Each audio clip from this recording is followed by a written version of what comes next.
Isang magandang araw ng bakbakan mga kaibigan. Welcome sa Boxer Shorts.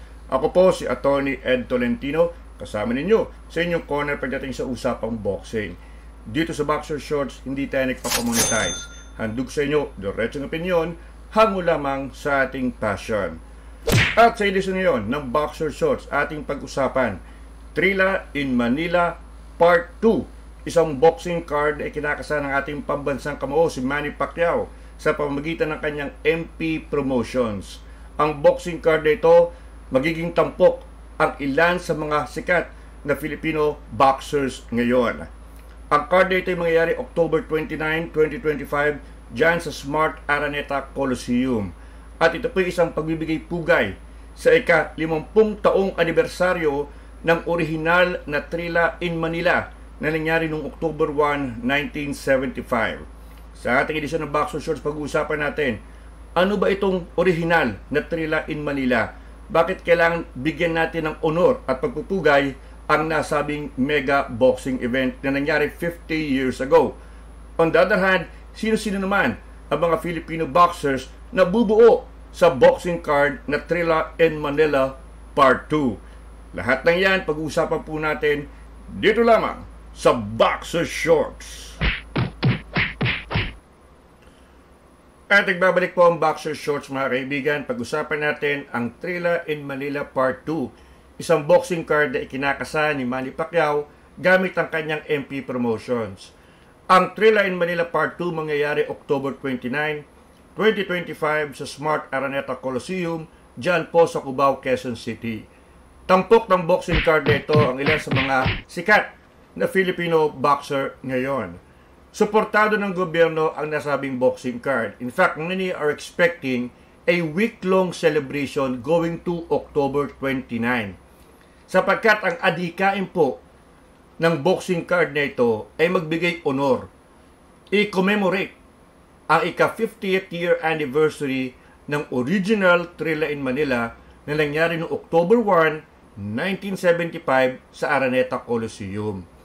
Sa medyo nakalimot na mga kaibigan, ang original Trilla in Manila na nangyari noong 1975, naging tampok nito ang World Heavyweight Title fight sa pagitan ni Muhammad Ali, nooy World Champion, at ang challenger na si Smoking Joe Frazier. Now, can you imagine mga kaibigan, World Heavyweight Title fight dyan sa Pilipinas ginanap. Di lamang yan ang tampok na boksingero ay si Muhammad Ali at si Joe Frazier. Mga iconic boxers ito Muhammad Ali, one of the greatest boxers of all time. Ganun din itong si Joe Frazier. Kaya naman ang atensyon ng mundo mga kaibigan ay napokus sa Pilipinas noong October 1, 1975 because yung rivalry ni Ali at ni Frazier is considered one of the most colorful sa history ng professional boxing. Ibang klaseng boxing card ito mga kaibigan. It was not just another card. It was a mega event. May mga celebrities nagpuntahan dito para lamang panoorin ang nasabing laban. In fact, temporarily, yung Araneta Coliseum was named the Philippine Coliseum. Kasi nga, nasa atensyon ng buong mundo ang Pilipinas baka hindi nila maisip, ano yung Araneta? So, ginawa nilang the Philippine Coliseum, temporarily lang. Ganyan po kalaki ang nasabing event na ito. Ito ang ikatlong paghaharap ni Ali at ni Frazier, yung Trilla in Manila in 1975. Una sila naglaban noong 1971, kung saan noon ay World Boxing Champion si Joe Frazier, na idepensa ni Frazier ang heavyweight title by defeating Muhammad Ali by decision in 1971. Ninakdown pa ni Joe Frazier si Ali in the last round, in the 15th round, para manalo by decision sa kanilang unang laban. Doon unang nalasap ni Muhammad Ali ang kanyang unang pagkatalo. Now, in 1974, muli nagharap ang dalawa pero wala ng titulo na nakataya sapagkat a year before, na-knockout na ni George Foreman itong si Joe Frazier. So, in the rematch with Ali in 1974, wala na pong titulo. Non-title na, hindi na ganun ka-dramatic. Pero just the same, nanalo si Muhammad Ali by decision. So, 1-1 na ang score between Ali and Fraser by 1974. Yung October 1, 1975, Trilla in Manila, that broke the tie. Yun ang naging tiebreaker. At nanalo po si Muhammad Ali via 14th round TKO. Kasi hindi na lumabas si Joe Frazier for the 15th round matapos siyang mabugbog ng todo ni Ali in the 14th round. Pero lingid sa kaalaman ni Joe Frazier, aayaw na rin pala si Ali bago ang 15th round. In fact, sinabihan na niya si Angelo Dundee, putulin mo na, tanggalin mo na yung aking gloves sapagkat hindi ko na kaya yung lumaban. Dinedma lang ni Angelo Dundee, ang trainer ni Ali, ang nasabing boksingero. Buti na lang, sapagkat, ayun, si Joe Frazier ang naunang umayaw tuloy. Pero sa totoo lang, gusto pang lumaban ni Joe Frazier. Sinabihan lang siya ng kanyang trainer na si Eddie Futch, na umupo ka lang, huwag ka nang gumalaw, it's over son. Nobody will ever forget what you did today. Yun po ang sabi ni Eddie Futch kay Joe Frazier. Now, after the fight, sinabi rin ni Ali sa mga reporters na yung laban kay Frazier, it was the closest thing to experiencing death. Ganun po kabigat ang naging laban ni Ali kay Frazier. Halos maramdaman na niya ang pagkamatay. Ganun po ang naging wika ni Muhammad Ali. Ganun po kabrutal ang Trilla in Manila, which hanggang ngayon ay kinikilala ng mga historians as one of the greatest, if not the greatest fight in boxing history. And it happened here sa ating bansang Pilipinas. At yan po ang adhikain ng Trilla in Manila Part 2. Hindi para pantayan yung Trilla in Manila 1. Kasi hindi kakayanin eh. Ali Frazier yun eh. Maliban nila kung dalhin mo dito si, let's say, ang world champion na si Alexander Usyk. Dito mo sila paglabanin ni Tyson Fury.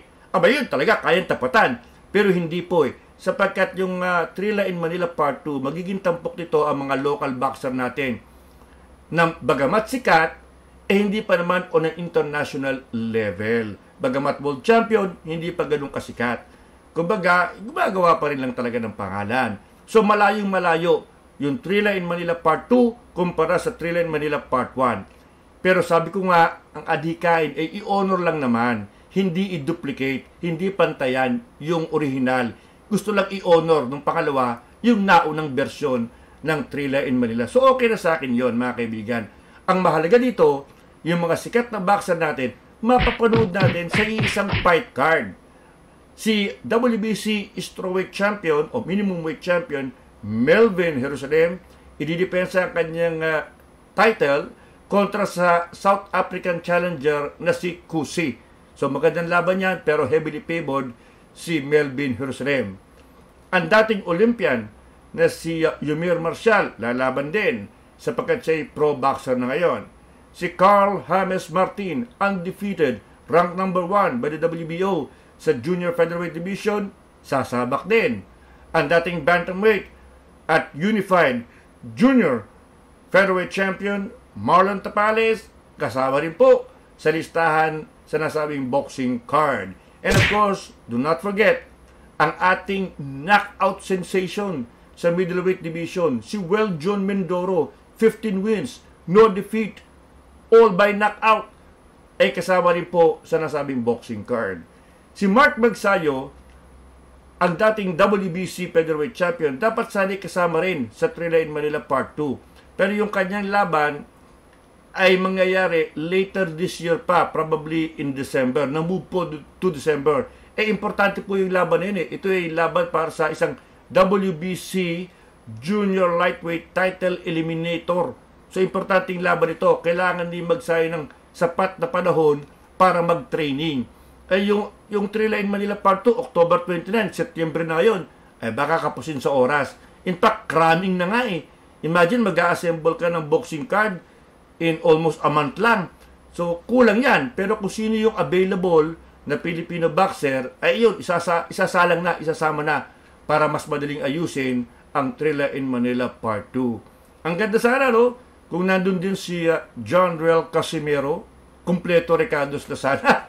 Sapagkat kumpleto na kung nandun si John Real Casimero. In any event, hindi pa naman final ang card nito. Marami pang madadagdag o maaaring ayusin pa sa nasabing boxing card.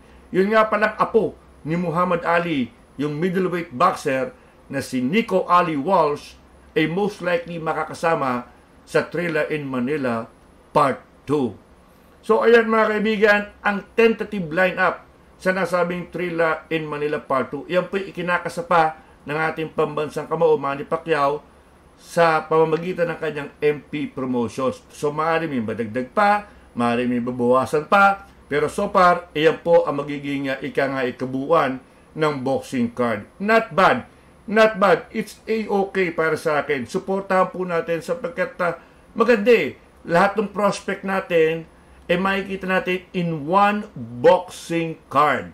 Very, very good po ito. Maganda po ito. Magandang development para sa Philippine boxing. Basta ang isipin nyo lamang, yung Thrilla in Manila Part 2, i-honor lamang at hindi iduduplicate ang original Thrilla in Manila, yung kay Ali versus Fraser. Basta ganyan ang inyong pananaw, it's gonna be an okay card. It's gonna be okay. The Thrilla in Manila Part 2. At yan po ang buod ng ating programa for today mga kaibigan. Muli maraming salamat po sa inyong patuloy na pagtangkilik sa ating munting YouTube channel. By the way mga kaibigan, inaanunsyo ko na ang mga susunod na episodes natin ay mapopokus sa dalawang laban. Yung super mega fight sa pagitan ng mga super middleweights na si Canelo Alvarez at Terence Crawford. And of course, yung bakbakan naman para sa Junior Featherweight Championship between undisputed champion Naoya Inoue versus Murodjon Akhmadaliev.